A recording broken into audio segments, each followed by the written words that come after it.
Boa noite, pessoal. Boa noite, boa noite. Estamos aqui no quarto encontro das nossas conversas sobre a história da igreja, os 3 primeiros séculos. Não é isso, Aloysio? Vamos seguindo. Agora, acabamos semana passada, os apóstolos. Isso. E hoje... Agora os sucessores dos apóstolos. E agora, né? Todos os apóstolos morreram. Todos morreram. Né? Nós acompanhamos as trajetórias das tradições que existem sobre eles, né? E agora a gente vai entrar, então, justamente no grande motivo do estudo, que é a igreja nos 3 primeiros séculos, né? Que a gente não está falando da Bíblia, né? A Bíblia, tudo que a gente falou, de alguma forma, as pessoas tinham uma noção de João, Pedro morreu crucificado, e agora a gente vai entrar num terreno novo, né? Vamos dizer assim. É verdade. Hoje é um terreno novo, é um terreno que nós vamos lidar com os sucessores, aqueles que eram discípulos dos apóstolos. Né?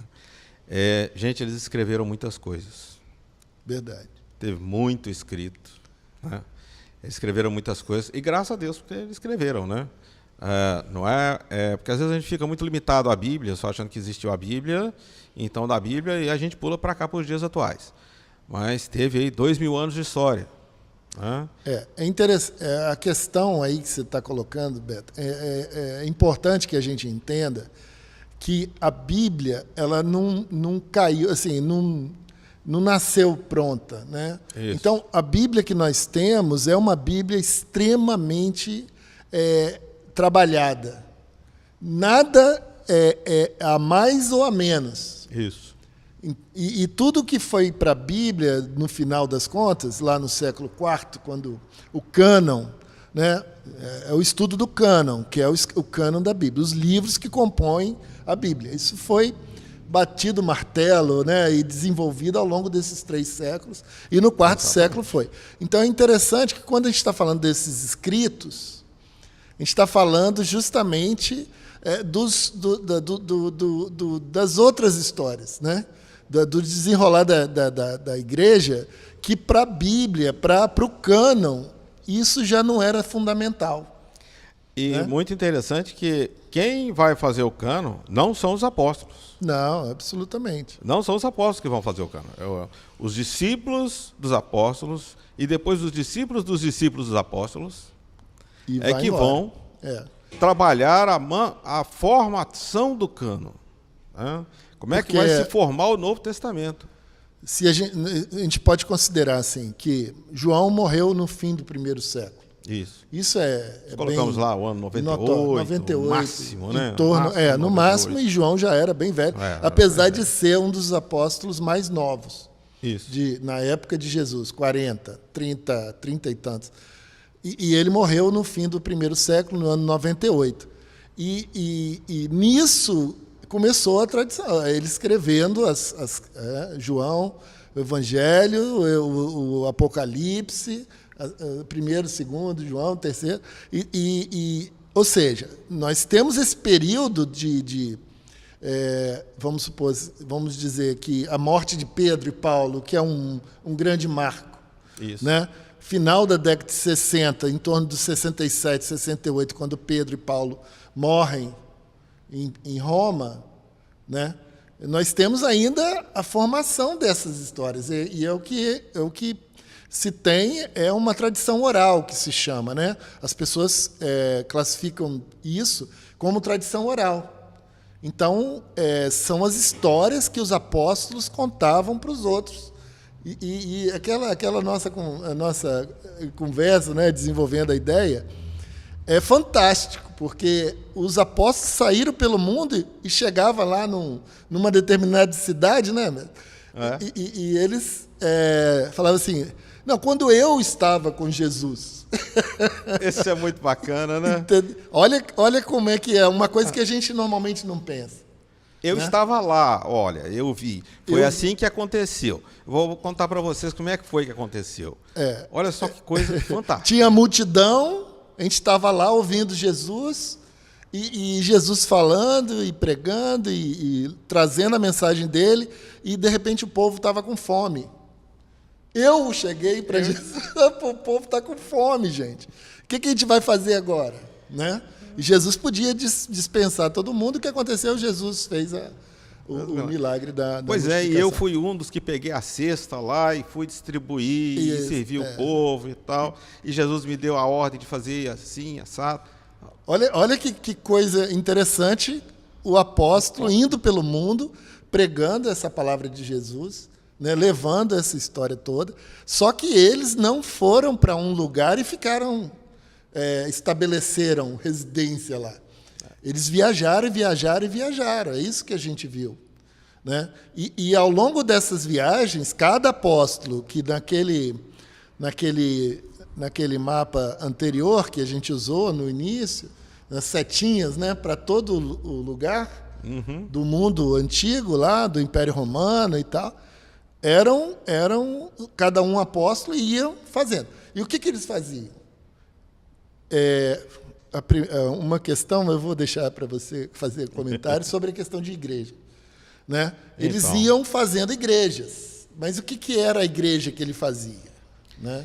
É uma concepção completamente diferente que nós temos hoje de igreja. Completamente. Hoje, quando nós falamos assim, ouvimos falar assim, vamos plantar a igreja, a primeira coisa que o pessoal está perguntando é onde é que tem o terreno. Né? Cadê o terreno? Nós vamos construir, cadê o projeto para construir?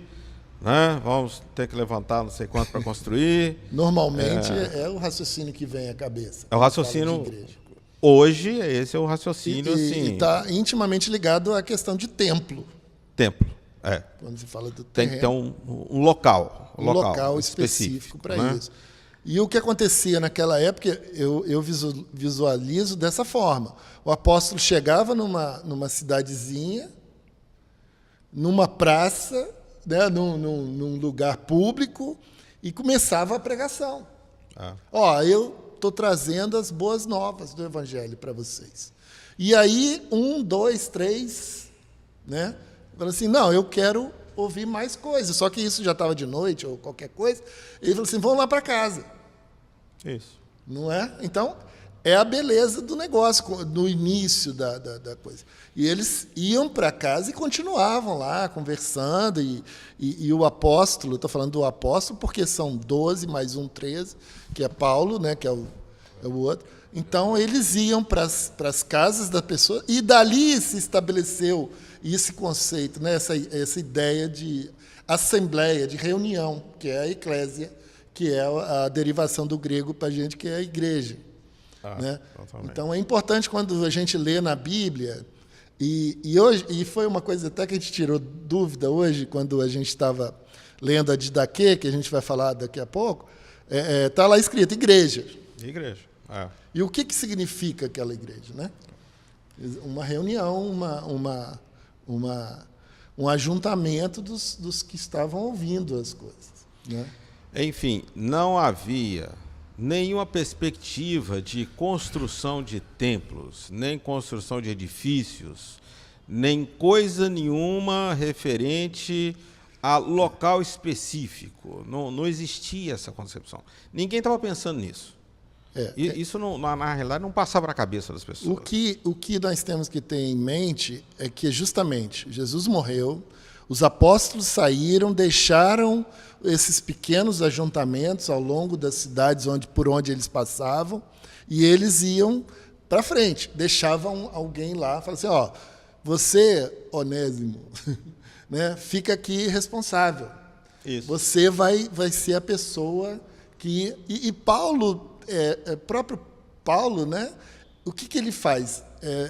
Que é o relato que a gente tem, que Paulo faz várias viagens, né? E depois ele começa, vou escrever uma carta para fulano de tal, vou escrever uma carta para outro fulano de tal. E assim começou essa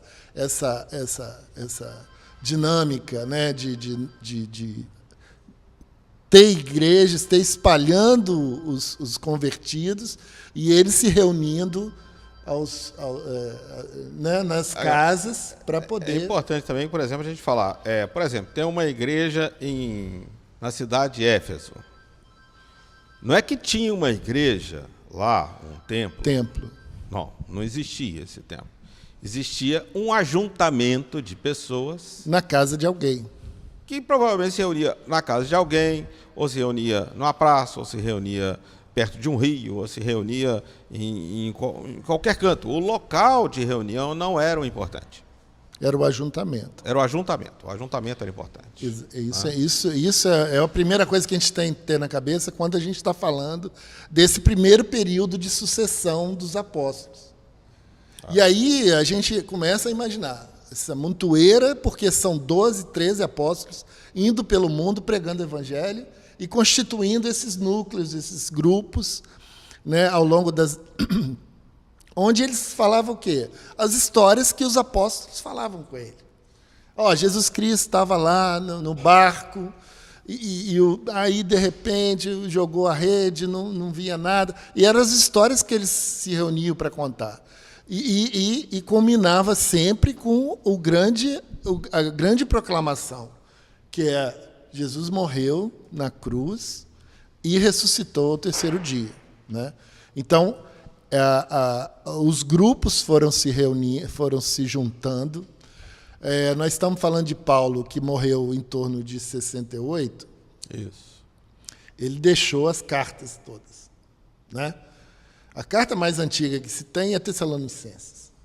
Que se tem, sempre voltando nas questões de datação, que é muito complexo. É sempre aproximado. Nunca a gente pode falar que é uma data não tem como. específica. Assim. Então, pelo estudo da carta aos Tessalonicenses, os estudiosos, né, o pessoal que está investindo ali no grego, no original, comparando texto com texto, vendo as nuances de cada texto, de cada região, chegou-se à conclusão que Tessalonicenses é uma das mais antigas. E assim as outras cartas. Então, as cartas começaram a circular. E aí esses ajuntamentos que tinham era justamente para falar de Jesus e tendo as cartas já, né, de alguma forma, além dessas histórias, dessas perícopes, eu acho legal, porque é importante a gente falar coisas que é o que as pessoas estudam. Né? Então, quando você fala do Sermão do Monte, é uma perícope grande, onde eles destrincha ali uma história. Né? A mulher adúltera, né, é outra perícope. São historinhas que o evangelista e Lucas, né, Marcos, principalmente Lucas, eu acho que é uma figura que traduz bem isso, ele vai juntando, né, como é que ele fala, né, Lucas, no início do Evangelho e de Atos, né? Não sei se qual dos... Eu fiz muita pesquisa. Sim, ele abre tanto o Evangelho de Lucas quanto o de Atos, dos Apóstolos, que na realidade são 2 volumes. De um só. São 2 volumes, inclusive com o mesmo destinatário. Ele abre falando, depois de muita pesquisa. Lucas foi um excelente pesquisador. Ele foi ouvindo essas histórias, ouvindo as histórias, e ele falou assim, eu vou registrar isso. Ele fez um trabalho de pesquisa fantástico. Exatamente. E aí daí começou a circular. Agora, sempre lembrando que às vezes a internet nossa de cada dia deturpa um pouco nossa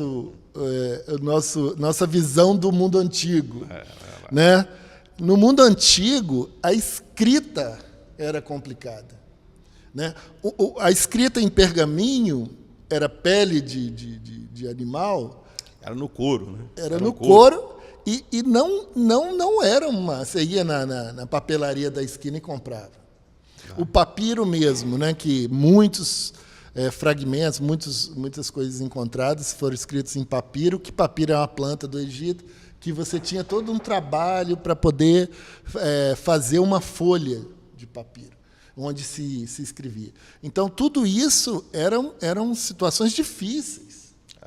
E as pessoas que tinham... Por isso, até, né, se chega à conclusão que esses primeiros cristãos não eram pessoas pobres, paupérrimas, né, que eram pessoas de todo tipo. A pregação era completamente aberta. E se convertiam pessoas simples e pessoas que tinham também poder aquisitivo. Essa ideia de que o evangelho é só para o pobre também não cola, né? Isso aí não faz o menor sentido. Não tem como você não faz o menor defender sentido. uma ideia dessa. Defender uma ideia dessa é um verdadeiro absurdo. O evangelho entrou em todas as camadas. Todas as classes sociais. Não tinha distinção, inclusive com as mulheres. Inclusive com as mulheres. E muito importante, Jesus Cristo resgatou as mulheres. Né? É um papel importantíssimo, aquele de resgate às mulheres. A participação das mulheres no ministério de Jesus já é significativa. Já é significativo. E isso a gente vai ver um reflexo disso nos escritos posteriores ali. Então, isso tudo a gente está falando, né, que as igrejas estão se formando, estão se organizando. Os apóstolos pregaram e foram embora e chegaram uma hora que eles morreram. Ou seja, eu não sei se vocês lembram, quem está assistindo, né? Inclusive, né, Beto, a gente comentou sobre a questão da participação, né? Do pessoal que está assistindo agora ou em momento posterior, entendeu? Dá uma forma, uma solução nesse problema, né? Mas assim, no YouTube eu não sei se está aberto para comentário, né? Mas eu não sei como é que funciona normalmente. Mas se tiver aberto, por favor, gente, pode Fica comentar. Fica à vontade, pode colocar, né? As questões e dúvida. É importante até para a gente, às vezes, aspectos que a gente não está atentando, né? Então é importante. E quem está em casa está com o Google na mão, né? Está com o Google na mão. Eu vou ver se esse trem aí está certo, se está errado. Perfeito, é isso que a gente quer. Pode conferir. Confere aí. A gente tenta trazer a informação mais precisa possível, mas tudo cabe à pesquisa. A ideia do estudo é essa, é despertar, né? Eu tenho certeza, tanto que eu já li, estou lendo e estou aprendendo. E o Beto da mesma forma. Estamos caminhando do mesmo jeito. Né? Você quer falar do livro? Tinha uma questão. Bom, vamos falar do livro, então. Vamos apresentar alguns livros, né? Vamos são ver livros se vai que estão na nossa... Esse aqui, deixa eu tirar o dedo aqui. Ó, Cristianismo através dos séculos. Fala o nome do autor aí. Eu tenho que ver aqui. Earl Cairns. O pessoal de Goiás fala isso fácil, né? A gente estava brincando aqui. E tal. Mas a gente aqui, Cristianismo através dos séculos. Esse livro aqui é muito interessante. Ele vai tratar dos praticamente 2000 anos. Mas trata desse início, né? Vai tratar e vai começar lá. Tem esse livro aqui também, Os Pais Apostólicos, tá vendo? Tá aqui. Esse é do Lightfoot. O Lightfoot é um dos autores sobre essa igreja primitiva, sobre os escritos da igreja primitiva, mais conceituados que se tem notícia. E ele vai trazer um detalhe que é muito importante, e o Aloysio vai explicar, vai falar muito para a gente aqui, que essa ideia de escrever cartas passou também para os discípulos dos apóstolos. Então, os discípulos dos apóstolos, Clemente... Isso, perfeito. Ele escreveu cartas. Inácio escreveu cartas. Policarpo escreveu cartas. E assim vários. São todos esses sucessores, né? Sucessores. Os que seguiram após os apóstolos, né? São nomes que foram se destacando. Né? Era a forma como eles tinham de ir estendendo a mensagem. Eles escreviam cartas, relatavam vários fatos que os apóstolos já tinham escrito. Até. Foi o caso de Paulo, né? No caso de Clemente. Davam algumas orientações. E interessante é o seguinte, gente, a igreja começou sem nenhuma regra de comando. O que nós temos é muito pouco. Né? Não fazia nem sentido. Você tinha 10, 15, 20, 30 pessoas que seja. Você estabeleceu um líder, uma liderança, uma estrutura, uma hierarquia naquele momento. Não tinha. Né? Era uma estrutura muito incipiente. Mas a gente vai ver que essa estrutura só vem muito tempo depois. A igreja caminha sem uma estrutura formalizada, institucionalizada, Eu considero Durante que isso vai bastante acontecer no Concílio de Nicéia, dali para frente, depois que... Ou seja, depois que a gente terminar aqui, né? Depois de 3 séculos. A gente não vai ver essa estrutura Depois de 3 conforme séculos. se desenvolveu ao longo dos séculos. Ou seja, nós aqui vamos trabalhar, então, sem estrutura. Sem Aí que formalidade. tá, né? Essa sem estrutura, ela é para a gente trazer para os dias de hoje. Porque o que aconteceu foi a necessidade de ter uma organização mínima de liderança. Não estrutura, cada um vai... Não, mas uma liderança, porque senão o próprio ensino que estava sendo levado para as igrejas, né, para esses agrupamentos, eles corriam o risco de se perder. E aí, então, os apóstolos, muito, muito sabiamente, eu acho que também isso eles fizeram, né? Então, quando a gente fala de Clemente, o que a gente está falando? De uma pessoa que nasceu em Roma, e pela tradição, isso é uma tradição. Clemente, apesar da carta que ele escreveu, a história dele tem uma citação dele na Bíblia, não tem uma carta da Paulo? Sim, importante. Ponto interessante. Paulo vai falar de Clemente. Vai, e é o que se... Até Eusébio lá, depois, no quarto século, ele cita isso. Muito provavelmente Clemente é o mesmo Clemente que estava lá com Pedro e Paulo. Então, assim, são pessoas que estiveram com os apóstolos e que dali eles se tornaram uma liderança. Foi o caso de Clemente, foi o caso de Policarpo. Então, Clemente foi bispo em Roma, né? Clemente de Roma, lá, que se chama, né? Ali, quando a gente está no mapa aqui, nós temos Nero, aí temos Trajano aqui e Domiciano. E aqui em cima, ó, a primeira carta de Clemente aos Romanos. Então, ou seja, no ano 95, 96. Ele já no fim da vida, ele escreve essa carta. Ele como uma autoridade, uma liderança da igreja que foi naturalmente acontecendo, a liderança da igreja naturalmente aconteceu, e Clemente, ele começou desde cedo, porque... Olha só que é importante ter essas datas. Eu gosto eu sou ruim de data. Não, mas vai lá. O mapa te ajuda. Mas eu tenho o Google. O esquema hoje, ali te ajuda. Hoje eu tenho o Google. Então, se você pensar que ele teve em contato com Pedro e Paulo em Roma, foi na década de 60. E se ele escreveu a carta dele, ele como já bispo, como líder da igreja em Roma, no ano de 95, 96, existe aí 30 anos de conversão, de participação na igreja, de se colocar na igreja de uma forma... Né? É uma caminhada até ele se tornar bispo, até ele se tornar o líder da igreja em Roma. Lembrando que a igreja em Roma já tinha tido, né, outros líderes, né? Tanto que ele se torna bispo já também no fim do primeiro século. A igreja em Roma ficou muito tempo sem o bispo. A igreja em Roma ficou muito tempo sem o bispo. A igreja em Roma, ela foi desenvolvendo como todas as outras, né? Exato. Não tinha, então, assim, os apóstolos não deixaram os líderes especificamente. Os apóstolos falaram assim, você vai cuidar aqui do povo, vai cuidar de ensinar, vai cuidar de resguardar os ensinamentos que nós estamos levando. E essas pessoas foram... E Paulo cita Clemente, né? Um dos que estavam lá. Então, essas questões são importantes a gente ter ideia, porque a gente acha que caiu tudo na cabeça de alguém. Não foi. Outro também que a gente podia falar alguma coisa dele aí, dar uma palhinha, Inácio, parece que ele é de Antioquia, né? Ele era o bispo de Antioquia. Foi o terceiro bispo de Antioquia. Já é o terceiro, né? E final do primeiro século.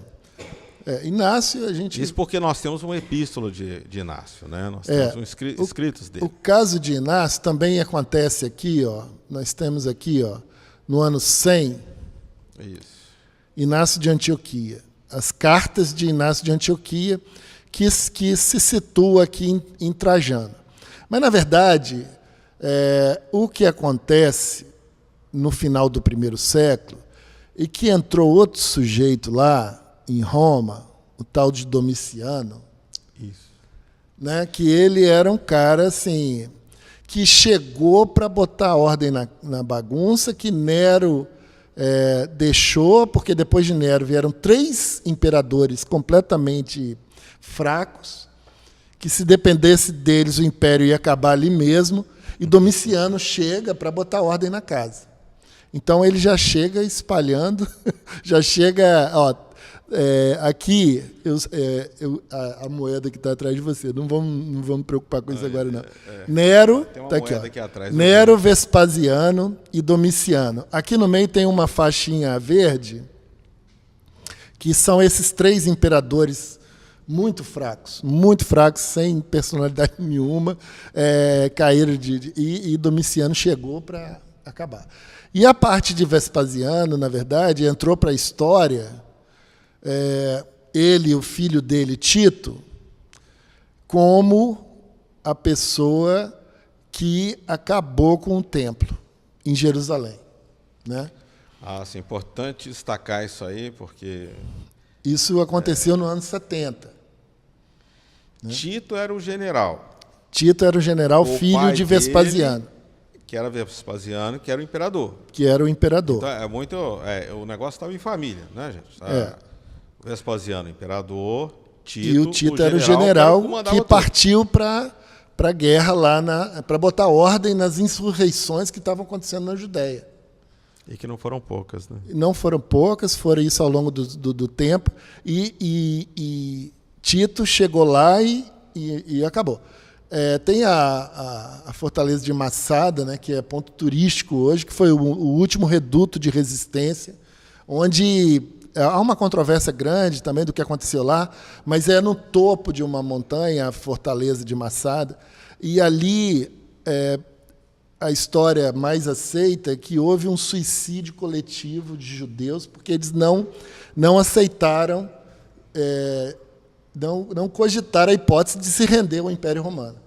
Então, o Império Romano chegou na base do morro, e lá eles se mataram e acabaram com o negócio todo.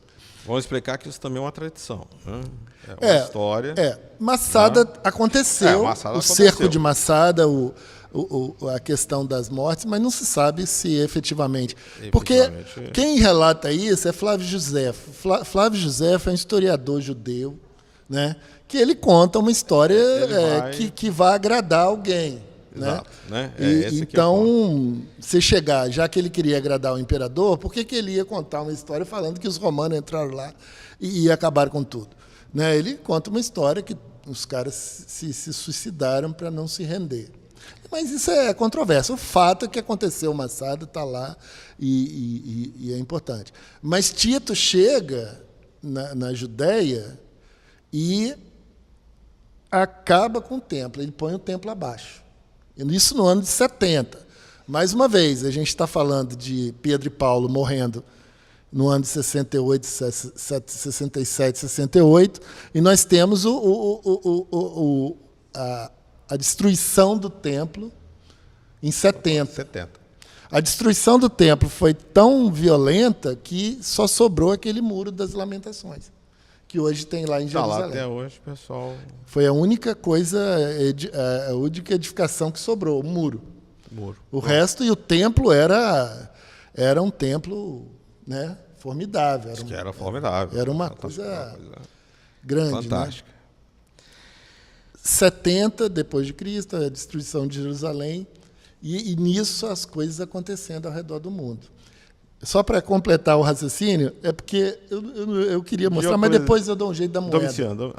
Não, só para a questão da moeda, é a moeda de Vespasiano. E o verso da moeda de Vespasiano é justamente o judeu entregue, prostrado, né, diante da vitória dos romanos que eles tiveram lá na Judéia. E tanto que é uma figura com escrito Judéia embaixo. Então, quando eles ganharam, Vespasiano mandou cunhar uma montoeira de moeda em comemoração a essa vitória. Essa é a vitória. E tanto que lá em Roma, né, perto do Arco de Constantino, tem o Arco de Tito, quando ele voltou da campanha lá na Judéia. Então tem um arco lá no Fórum Romano, que é o Arco de Tito, né? O Arco de Constantino, já 300 anos depois, é o mais famoso, é o mais bonito e tal. O Arco de Tito fica um pouquinho difícil, mas está lá o Arco de Tito, onde eles celebraram. Tem esse registro, né? Tem um registro da vitória dele, né? No próprio arco tem as esculturas lá com menorá, mostrando que eles saquearam. Inclusive, há uma história também, tradição, de que Vespasiano mandou cunhar as moedas com o que foi pilhado lá do templo. Lá do templo. É. E que não era pouco ouro, não. Não era pouco, então... Era muito ele ouro. mandou. Então, Domiciano chega já com uma situação do Império enfraquecido e ele entra com a mão de ferro. Sobrou para quem? Sobrou para os cristãos. Sobrou para os cristãos. Sobrou para os cristãos. Esses foram perseguidos. Aí foi a primeira grande perseguição. Porque a perseguição de Nero foi localizada, né, principalmente em Roma, nos arredores. Né? Roma, e pouco chegou aos arredores. Mas Domiciano não. Domiciano estendeu essa perseguição por todo o Império. Por todo o Império. Né? E a época, provavelmente, que João escreve o Apocalipse, que todo mundo acha que é Apocalipse. Todo mundo acha que Apocalipse é final do mundo. Para entender, né? Não é final do mundo. É revelação. E é um livro de esperança. João vai escrever numa linguagem figurada. Totalmente, porque você estava falando do Império Romano. Você estava falando do Império Romano, ele não podia chegar a falar o imperador é um crápula, né? O imperador é um malvado perverso. Né? Ele não podia falar isso. Ele deve escrever uma linguagem... Era a besta. Era a besta do Apocalipse 666. Quem é 666? Que né? É inclusive, nós já falamos isso, daquela moedinha, na moeda cunhada lá. Exato. De Nero, então, em que tem as letras, que tem os números. Imperador Nero César, contando as letras no aramaico, dá o número 666. Né? Então, Nero César... que para cada letra no alfabeto hebraico, ele somando dá o 666 e que ficou um símbolo para você falar mal do imperador sem ficar chato, sem ser chato. Sem ser chato, né? Sem então, dizer nada, tal, você fala mal do imperador, aquele 666. Tal. Então, o que acontece? Trajano... E eu vou aproveitar, Beto, não sei se você está com alguma ideia na cabeça, porque o nosso bate-papo aqui é assim, a gente conversa antes e vai acontecendo. Então, uma coisa que eu achei interessante, quando fala, já para a gente entrar na questão da igreja, da liturgia... Isso, nós precisamos falar alguma coisa de daqui hoje, hein? Nós vamos falar agora. Mas o que eu só queria colocar é que existe um sujeito chamado Plínio, o Jovem. Plínio o Jovem foi um sujeito que era conselheiro de Trajano. E ele escreveu, ele correspondia com Trajano.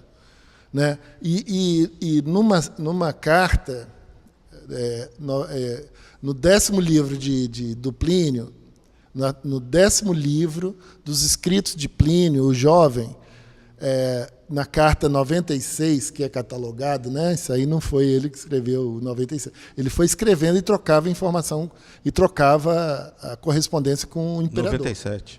Carta não, 96. 96? Eu verifiquei. Verificou lá? Verifiquei. Porque a 97 é a resposta de Trajano para Plínio. Ah, tá. Então isso né? E é uma carta muito interessante, porque Plínio, ele fala assim, eu acho que é uma coisa que vale muito a pena a gente ver, porque é uma fonte externa da Bíblia e dos pais da igreja. Né?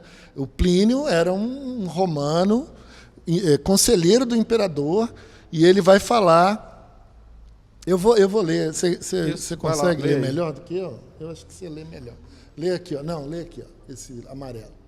Esse amarelo. Essa é a carta de Trajano para... não, a carta de Plínio, o jovem, para Trajano. E ele comentando sobre... Muito interessante aqui, ó. Eles afirmaram, no entanto, que toda a sua culpa ou seu erro era que eles tinham o hábito de se encontrar em certo dia fixo antes de ser luz. Quando cantavam em versos alternativos um hino a Cristo como a um Deus, e se amarraram por um juramento solene, não a quaisquer atos perversos, mas nunca para cometer qualquer fraude, roubo ou adultério, nunca para falsificar sua palavra, nem negar uma confiança quando eles devem ser chamados para entregá-lo. Depois disso, era seu costume separar e depois remontar para participar de alimentos, mas alimentos de um tipo comum e inocente. Olha só o que está acontecendo. Plínio está falando para o imperador assim, ó, esses caras, eles não fazem nada demais. Não faz nada, não faz nada. Eles se ajuntam para poder fazer uma refeição, para cantar hinos e tudo mais. Por quê? Chamam um tal de Cristo de Deus. Exatamente. Né? Um tal de Cristo de Deus. E não é para reunir quaisquer atos perversos, ou seja, não é para rebelião, não é para fazer nenhum motim, não é nada disso. Ou seja, Plínio está praticamente defendendo os cristãos. Né? Defendeu. Ele está defendendo já uma vez que Domiciano saiu, e Trajano é o imperador romano, e Domiciano passou essa leva, mas Domiciano fez um arraso, uma perseguição muito forte. E o interessante é a resposta do Trajano. Só para localizar a turma. Gente, Trajano substitui Domiciano. Exatamente. Né? Aí quer entender direito essa história. Né? Quer saber o que é isso? Põe Plínio para... Olha, você apura esse negócio. O pessoal está matando o cristão à torta e direito. Faz uma investigação correta desse negócio aí que eu quero entender esse negócio. Exato. E aí Plínio escrevendo para Trajano, explicando... Assim, que não viu nada nesses caras. Não. Que não tem uma coisa perniciosa, não tem nada. E Trajano, aí você entende, olha só que interessante. Aí Trajano vai dizer o seguinte: nenhuma busca deve ser feita para essas pessoas. Quando são denunciados e considerados culpados, devem ser punidos, com restrição, no entanto, de que quando o partido se negar a ser cristão e provar que ele não é, isto é, adorando nossos deuses, ele será perdoado por motivo de arrependimento, mesmo que ele possa ter incorrido anteriormente suspeita. Olha que interessante. O que aconteceu? Qual era o principal motivo da perseguição? Qual era o motivo da perseguição? É que os cristãos se recusavam a adorar outros deuses. Então, fala assim, tudo bem, você tem que adorar os deuses que o imperador é o primeiro deus, e os outros tantos deuses estabelecidos, e os caras se negavam. Martírio, né? Perseguição. E Trajano, apesar de Plínio ter falado, ele fala assim, então tá bom, legal, eu achei bacana, então a gente não vai tomar nenhuma atitude proativa contra os cristãos, a menos que eles sejam denunciados. Porque aí, senão, eu vou ficar numa situação chata. Né? Senão eu vou perder o meu poder de imperador, uma vez que eles têm que adorar os outros deuses. Mas se eles estiverem quietinhos lá no canto deles... Não der trabalho, não der se problema. Se não der trabalho, se não der confusão, nós não vamos atrás deles. Não vai ser uma perseguição como o Domiciano fez, de sair procurando cristão para todo lado. Né? Então você vê que já muda um pouco e já ameniza a perseguição. Muda a postura política. Muda a postura política. E um fato fantástico, porque é uma fonte, né, externa ao cristianismo. Agora, é bom explicar que o problema todo dessa perseguição aos cristãos era o seguinte: Podia adorar a Jesus Cristo, a Deus? Podia, desde que adorasse todos os outros também. Esse era o ponto. O ponto central, o divisor de águas, aquilo que rompia, aquilo que causava a divisão entre um lado e outro, era que os cristãos falavam assim: só Deus é Deus. Só Deus é o Deus vivo. O resto são meras estatuetas, superstições. E aí eles não aceitavam. Aí pronto, aí cria um problema. E tanto que começou a circular as histórias que os cristãos eram canibais. Né? Olha, a gente vai entrar nesse assunto agora. Os cristãos eram pessoas, e o Plínio, o jovem, foi levantar essa situação e chegou à conclusão de que eram pessoas normais, que faziam uma refeição. Né? Então, a gente já percebe que, no fundo, toda a perseguição era motivada pela convicção e a fé que os cristãos tinham em Jesus como Deus. Só Jesus. Só Jesus. E só Jesus. Desde aí, sempre. Pronto, né? Aí está o problema. Desde sempre. Ah. Desde sempre. Então, assim, achei super interessante. E Plínio está aí, né? Não era nem historiador, ele era um conselheiro de Trajano, imperador, e escreveu isso. Isso traz para a gente a questão da rotina da igreja. Né? Da rotina da igreja. Sim, aí a gente entra agora naquele lance, passa da linha ali para cima, né? E vamos lá ver como é que funcionava a igreja, como é que era uma rotina. Você chamou muito bem de rotina, porque não existia uma coisa estabelecida, nada, não existia um protocolo estabelecido. Não existia. Não existia nada. Tudo estava acontecendo naquele tempo. Então, assim, qual era a rotina? Né? Nós temos uma... Já posso falar de daqui? Já tá. Eu acho que você poderia falar no que diz respeito a instituição aquela questão dos apóstolos, que muito provavelmente os apóstolos chegavam e falavam sobre a ceia, falavam sobre o batismo, que isso começou desde sempre a fazer parte da rotina da igreja. Eu acho que assim, a rotina começa assim, na Santa Ceia. Né? Aquilo lá que Jesus colocou lá, tem o batismo e a Santa Ceia. A Santa Ceia é muito impactante nos apóstolos. Né? Igual a gente comentou fora daqui. Os apóstolos, eles participaram da ceia, eles mesmos. Eles mesmos. E Jesus lavou os pés deles. E Jesus Você já pensou eles contando isso, gente? Olha que maravilha. O cara falou assim, não, o que eu estou falando de Jesus Cristo, que ressuscitou, ele lavou os nossos pés. Ele lavou meu pé, ele lavou meu pé, ele lavou meu pé, ele convocou a gente lá, nós sentamos lá, ficamos 12. E naquele dia terrível, né, onde começa toda a trajetória até a cruz, Jesus parte o pão e o cálice distribui, falando do memorial, né, basicamente. Vale uma palavrinha rapidinha a respeito dos elementos da ceia ali, né? Isso, que importante. Trouxeram até hoje para nós. Veja bem, aquela era a semana da Páscoa.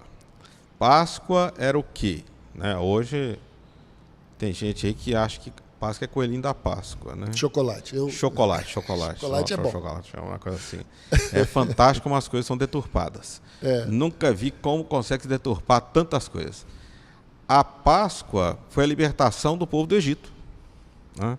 E foi quando eles saíram lá, o anjo ia passar lá e, o primogênito de cada um vai embora. Né? Vai embora, vai morrer. Vocês vão fazer o seguinte... Vocês vão matar um cordeiro, né? Vão assar esse cordeiro, vão comer esse cordeiro, aprontados, com o cinto no manto lá e já preparados para correr. Vão comer ervas, Né? E o pão sem fermento. Por quê? Porque não dá tempo de fermentar o pão. Né? Ia acontecer, né? Ia acontecer. A passagem do anjo da morte. Ia passar a passagem do anjo da morte. Então, esses 3 elementos são os elementos da Páscoa. Né? O cordeiro assado, ervas amargas e o pão. O pão. Depois, eles atravessam o Jordão, atravessam o Mar Vermelho, né? O Jordão está mais na frente, atravessam o Mar Vermelho, e eles fazem uma festa. E aí eles vão incluir o vinho, porque o vinho era o sinônimo da alegria. Né? Isso no correr do tempo, acrescentaram, dependendo das possibilidades econômicas de cada um, acrescentou mais uma coisa, acrescentou mais outra, e assim foi. E o que se depreende disso, que era uma refeição. Era uma refeição, gente. Não é? Isso, muito bom destacar, porque era uma refeição, uma refeição que se fazia junto. Né? Isso vai chegar na época de Jesus, o cardápio já estava bem mais variado. Com certeza, era uma refeição. Era uma refeição e o cardápio estava bem variado. Jesus vai pegar os 2 elementos mais simples, mais objetivos que existiam. Né? É como se fosse pegar hoje, para nós, o café e um pãozinho. Café e um pãozinho.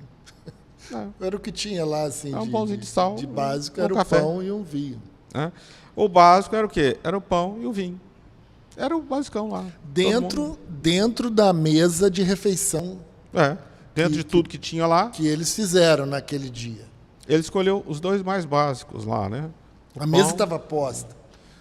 Né? E Jesus, então, elege, né, como símbolo, como a questão do pão e do vinho. Vai falar, o vinho, o cálice, esse é o meu sangue que é derramado por vós. Vai pegar o pão, esse é o meu corpo que vai ser dado por vós. E vai dar outra dimensão ao pão e o vinho. Coisas que os discípulos, né, os apóstolos, naquele momento, não tinham nem uma ideia muito clara. Exatamente, eles devem ter ficado assim perplexos, né, do que ele está falando. Tudo bem, vamos acreditar, né? O Senhor está falando, vamos acreditar. Okay. E é interessante que isso se transforma no evento fundamental da igreja primitiva. Virou um dos fundamentos. Né? Os fundamentos, porque era o que a gente estava falando. O apóstolo chegou lá e falava assim, gente, uma das coisas mais impactantes, importantes que a gente aprendeu, que a gente viveu com o Senhor, foi a hora que ele, numa refeição, chegou e partiu o pão, em memória de mim, você vai comer o meu corpo, você vai beber o vinho, que é o meu sangue, simboliza o meu sangue. E isso, na igreja onde passavam os apóstolos, eles contavam certamente. Era uma dessas histórias, e eles falavam que quão importante e quão significativo isso foi na vida deles. E a igreja trouxe, na mesma hora, esse simbolismo. Ensinando isso a cada lugar, né? Ensinando eles a prática desse. Então, a igreja muito primitiva, ele já tem a ceia na sua reunião. Sim. Né? Eu acho que você podia falar do domingo também. Sim, o domingo é muito importante. Porque tem o judeu adorava no sábado. O sábado era o dia... O sábado era o dia do judeu. Do judeu, que era o dia separado, né? Tinha até separado aqui.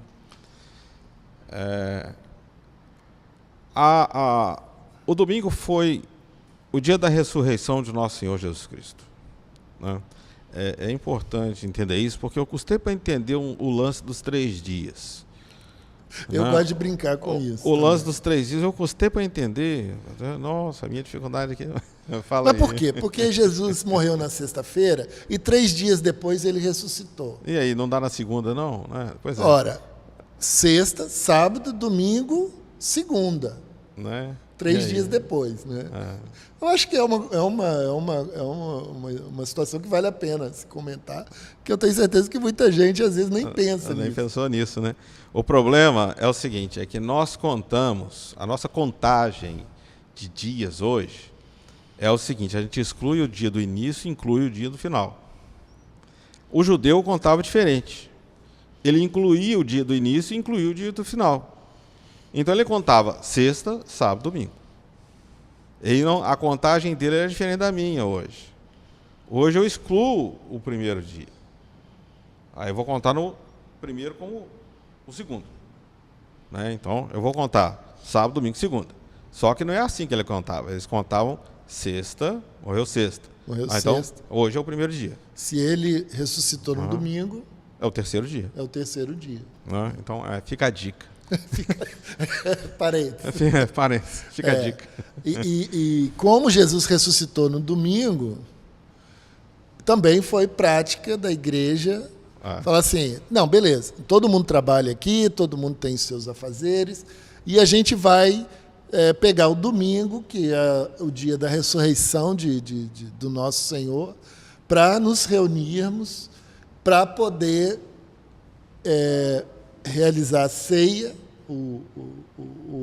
a refeição juntos.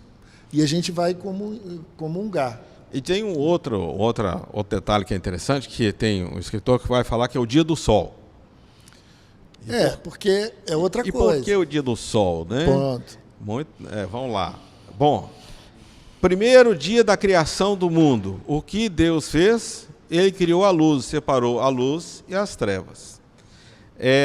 Mas se eu for falar sol, eu vou acabar explicando isso, porque o sol acho que foi lá pelo 4º ou 5º dia que ele criou. Mas qual era a ideia de luz deles? Era sol. Né? Lógico, não tinha era outro. Sol, não tinha outro. Né? Deus criou a luz. Então, no primeiro dia, Deus separa a luz das trevas. Então, junta com o primeiro dia, também foi a ressurreição de Jesus, que separou luz e trevas. Então, tem um significado isso tudo. Né? Nós estamos isso vai falando entrar dentro da igreja. De um dia na semana para um ajuntamento, para a comunhão da igreja, uma vez que os apóstolos já não estavam muito preocupados com esse tipo de coisa, tanto que houveram interpretações diferentes, que caíram até no domingo, e tinha igreja também que se reunia em outros dias. A verdade é essa. Mas que ao longo desse período eu não vou chamar evolução, né, da igreja... Desenvolvimento, né? Desenvolvimento, estava se desenvolvendo... O cara de Antioquia chegava assim, não, a gente reúne domingo. Não, a gente reúne de segunda-feira. Mas tudo bem, mas você não acha que domingo é mais legal? Porque Jesus ressuscitou domingo? Eu acredito, por causa dessas diferenças entre as igrejas que aconteceu, não foram coisas que os apóstolos estavam preocupados. Agora, a ceia, a refeição, era alguma coisa muito importante, né, na história da igreja. E essa parece que foi sempre dedicada para o domingo. E acabou acontecendo. E acabou que acontecendo domingo. Isso também é importante dizer, gente, porque isso entrou na tradição da eclésia, né, do ajuntamento, da assembleia. Isso foi uma prática que foi sendo construída ao longo das décadas que se surgiram. Porque se nós formos ver a Bíblia lá, Paulo, por exemplo, na cidade de Éfeso ou Corinto, eu não estou lembrando agora, ele pregava todos os dias. Ele alugou uma casa, acho que do lado da sinagoga, né? A sinagoga botou ele para fora. Ele era mestre para ser expulso da sinagoga. Anarquista. Paulo. Anarquista. Toda vez eles botavam ele para fora da sinagoga. Aí ele alugou uma casa do lado, assim, da sinagoga, né? E ele todo dia ele pregava no horário da cesta do pessoal, que o pessoal fechava o comércio. E ele estava lá pregando. Aí nesse momento ele estava lá pregando. Lá era o mais barato de pagar esse horário, porque ele não tinha nenhum interesse comercial. Eu acredito que os apóstolos, e Paulo entre eles, pensavam que eles não tinham tempo para perder. Não, eles tinham um senso de urgência muito grande. Muito grande. Então... Para eles tinham um enorme senso de urgência, gente. Nós temos que falar do Evangelho. Nós temos que anunciar esse Evangelho. Nós temos que ensinar esse Evangelho. Nós não temos tempo a perder. Então, né? Então essa questão realmente foi discutida mais tarde. E a ceia era parte da igreja primitiva. A ceia, a reunião Existem situações de diferentes igrejas, mas ao longo do tempo foi se consolidando que no domingo pela manhã eles se reuniam, né, e cantavam, ensinavam os líderes da igreja. E a gente não vai entrar na estrutura organizacional ainda não. A campainha disse que tem uns 5 minutos. 5 minutos. Então, aí eu vou dar deixa para Didaquê. Eu queria que você falasse também que parece que tinha um critério para participar da ceia. Pronto. Então, eles se reuniam pela manhã até na hora do almoço.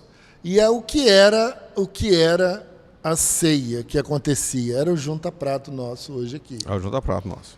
Então, as pessoas que estavam ali levavam para fazer a refeição juntos, para comungar, para poder estar compartilhando aquele momento, né, ouvindo falar de Cristo, ouvindo os ensinamentos, cantando os hinos, que eu nunca fiz um estudo mais aprofundado sobre essa questão do o que eles cantavam. O que eles cantavam, também não. A música, eu não tenho esse dom de música, então é uma coisa que eu não... Eu acho que eles deviam prezar muito pelo canto congregacional, né? O exato. Né? Com certeza, juntos, com certeza. Né? Celebravam juntos. Aí, desde muito cedo, como tradição, eles chegavam num determinado momento e falavam assim: gente, agora só os convertidos vão participar da ceia. Aí pronto. Só aqueles que têm Jesus, que Jesus é Deus, que Jesus ressuscitou o terceiro dia, esses vão participar da ceia. Né? Então, havia uma separação. É uma tentação muito grande a gente querer falar daquela igreja em Douro Europa, que a casa, né, que foi encontrada aí já um templo no século III. Coloca lá, no século III. Acharam lá no século I do século II a gente não tinha, mas menor notícia de respeito. O que se tinha era o seguinte: as pessoas iam para lá e, num determinado momento, se retiravam para outro aposento, para outro lugar da casa, para fazer a refeição junto. E aquele momento era um momento de reflexão, era um momento de comunhão, era um momento minha semana foi muito difícil, eu tô passando por dificuldade. Isso é muito interessante. É muito importante a gente entender isso, que a igreja tinha um momento... A igreja, a eclésia, né, a assembleia, a reunião, eles tinham um momento de comunhão entre os irmãos. O que é um irmão? São os convertidos. Aqueles que declararam o Senhor então, Jesus eles Cristo, se Senhor fecharam, das suas vidas. Exatamente. Então, eles ficavam à parte. E ali eles faziam todas... E comiam a refeição e quase já no fim, eles faziam o memorial do pão e do vinho, lembrando a morte de Cristo, o corpo e o sangue, ressurreição e tudo que o da Senhor ressurreição, fez que era ação de graças. Né? Aí são as palavras, né? É importante que a gente tenha o grego como original de escrita disso tudo. E o grego fala Eucaristia. O que significa Eucaristia? Hoje nós temos um conceito, né? A gente debateu bastante isso. É verdade. A questão de Eucaristia traduzindo, reunião, é um ajuntamento, com ação de graças, que era justamente o partir do pão e o... Que seria o que eles chamam de o momento da comunhão. O momento da comunhão. O momento da comunhão. A Eucaristia tem muito a ver com o momento da comunhão. Exato. Né? Do partir do pão, tomar o cálice, o relembrar o que Jesus fez. Né? Beto, eu só queria propor o seguinte, para a gente terminar hoje com a sua Didaquê, que o Beto está com a Didaquê aberta aqui. Mas não vai adiantar porque a campainha tocou. Já tocou. Tocou. Eu só vou fechar, então pode ser. Introduzir o Didaquê para a semana que vem. O Didaquê foi descoberto, depois semana que vem a gente fala, o ensino dos 12 apóstolos. A gente as pessoas situam esse livro na segunda metade do primeiro século. Ou seja, de 50 a 100 está valendo qualquer período desse. E como é um livro de ensino justamente da comunhão, que ele preparava as pessoas para participar da comunhão. Como é que devia ser, como é que não devia ser. E a Didaquê, o Didaquê, né, porque é o ensino dos apóstolos, ela trata disso. Está junto nesse livro aqui. Dos pais apóstolos. E também tem, aqui. mas eu acho que o pessoal não vende muito o Didaquê, porque, olha só, não dá nem para ver, ele parece uma folha. Ó, tá muito fininho, fininho, é um fininho, livro fininho. pequeno mesmo. É. Né? Então, facílimo de ler, gente. Tranquilo. Vale a pena. Eu acho que esses livros valem a pena a gente ler para ver como é que era a dinâmica. E essa dinâmica e outras coisas mais, né? Nós vamos continuar então semana que vem? Semana que vem. Se tudo der certo. Muito bem. Vamos orar então, para encerrar, né? Mais um dia.